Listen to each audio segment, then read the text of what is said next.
اذان کے وقت سلام کا جواب دینا، اس کا کیا حکم ہے؟ چنانچہ اذان کے وقت سلام کا جواب دینا یہ واجب نہیں ہے، کیونکہ اذان کا جواب یہ ایک ذکر ہے، اور ذکر اور دعا اور تسبیح وغیرہ کی حالت میں اگر سلام کیا جائے تو اس کا جواب دینا عام طور پر واجب نہیں ہوتا ہے۔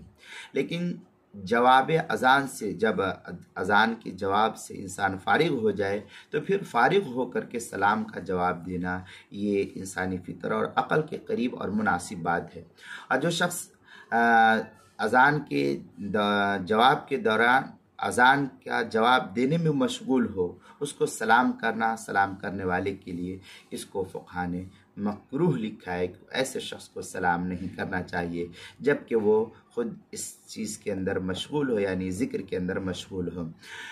فتاوی شامی کے اندر اس کی صراحت موجود ہے۔ علامہ شامی لکھتے ہیں صرح الفقہاء بعدم وجوب الرد فی بعض المواضع القاضی اذا سلم علیہ الخصمان والاستاذ الفقی اذا سلم علیہ تلمیذہ۔ اس طریقے کی عبارت جو ہے بڑی تفصیل کے ساتھ علامہ شامی لکھتے ہیں فی المسجد لتسبیح و قراءت او ذکر حال التذکیر وغیرہ جو ہے نقل کی ہے۔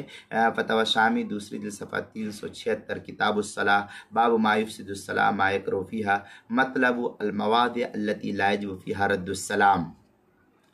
فتاوی ہند کے اندر ہے وَيَكْرَهُ السَّلَامُ عِنْدَ قِرَاءَةِ الْقُرْآنِ جِهْرًا وَكَذَا عِنْدَ مُذَاكِرَةِ الْعِلْمِ وَعِنْدَ الْأَذَانِ وَالْإِقَامَةِ۔ یہ جو ہے فتاوی ہندیہ کی عبارت ہے، 5ویں جلد صفحہ 325 کتاب الکراہیہ الباب السابع فی السلام والتشمیت العاطس، اس کے تحت جو ہے نقل کیا ہے۔ کتاب المسائل المہمہ فیما ابتلت بہ العامہ، اس کی پہلی جلد صفحہ 29، عنوان ہے اذان کے وقت سلام کا جواب دینا، مسئلہ نمبر 10 کے تحت جو ہے اس کو نقل کیا گیا ہے۔